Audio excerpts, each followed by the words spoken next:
When you're at the pet store, you often see food marketed for puppies and others marketed for adults. But what's the difference? For an owner that feeds their puppy commercial food, they don't really need to know this. But when you're making a homemade raw diet for your puppy, understanding how to make sure your puppy's meal is formulated for proper growth and development is important. There are a few major differences between an adult dog's raw meal versus a growing puppy's raw meal. Let's go over them. Number 1, puppies need more calories. Your puppy's body is growing daily, so it needs a meal that's high in calories for optimal growth and development. When feeding raw, there are 2 methods raw feeders use. The first is to find out how much to feed per the puppy's body weight, and the more precise way is to calculate how many calories your puppy needs. Don't worry, I'll walk you through both of them. Here is a general visual on how much to feed depending on their age and breed. Small and medium breeds will reach full size around 12 months of age, but larger and giant breeds may not reach full maturity until 18 months of age.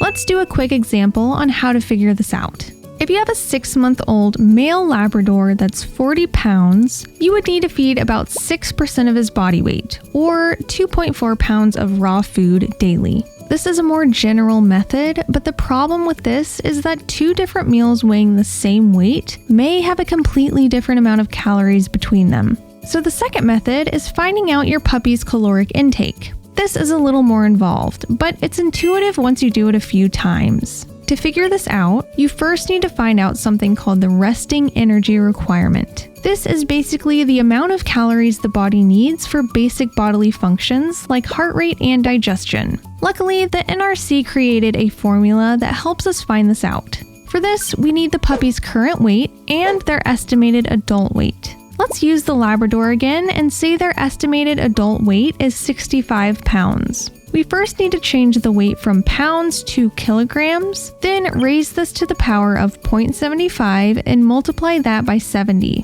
This means this puppy's resting energy requirement is 886 kilocalories. This isn't enough to help your puppy grow though, so we need to figure out how many calories are needed for growth and daily physical activity.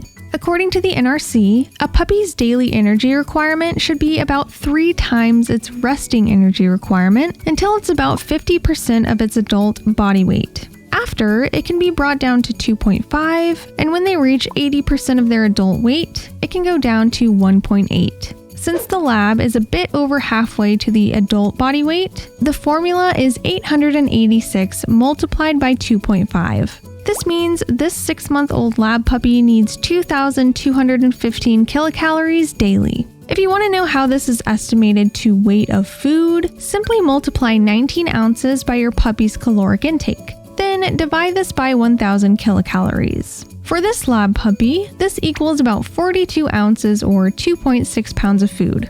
Number 2, puppies have higher nutrient requirements. Your puppy's bone growth and brain development is all thanks to essential nutrients provided by their food, so these need to be provided daily. Raw feeders often use the NRC's nutrient requirements, which are per 1,000 kilocalories for puppies 14 weeks and older. It's important to note these protein differences, which are for puppies up to 14 weeks. As you can see, the requirements are quite a bit higher than the requirements for an adult. Okay, well, how do you figure out the nutrient requirements for your puppy if they aren't eating exactly 1,000 calories? Just divide your puppy's caloric intake by 1,000, then multiply this number by each recommended allowance of each nutrient. To give you a general visual on how the diet may look in ratio format, it's usually suggested to feed 69 to 71% muscle meat, 15 to 17% raw meaty bone, 7% liver, and 7% other secreting organ. Number 3, puppies need a balanced diet daily. Adult dogs can regulate some nutrients in their body if they're not provided through the diet. For instance, if an owner gives 4 days worth of iodine in one meal, they can wait 4 days until giving it again. With puppies, you can't do this. Puppies aren't able to regulate nutrients in their body, so they need them provided through their food daily. Now that you know how to calculate your puppy's nutrient requirements, this will be a lot easier to do during meal prep. Along with balancing, splitting the daily intake into multiple small meals throughout the day is also beneficial. A puppy's growth rate is quite rapid over the first 2 to 5 months, so they need frequent meals to accommodate this. Now that you know the differences between a puppy's raw meal versus an adult's raw meal, how do you go about actually making their meal? Watch this video to find out.